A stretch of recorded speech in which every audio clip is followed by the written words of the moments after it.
Poso teko nggawa hawa adem, aku tangi nyuwun ati sing ayem. Ora kabeh jalan kebak kembang, kadang lemah teles kudu disebrang.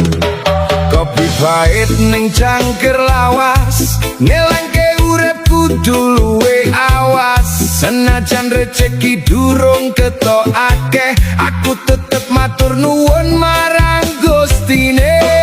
Sambatake ora marai rampung, mung gawe dada tambah bingung. Yen masalah teko dadi tamu, sambut alun.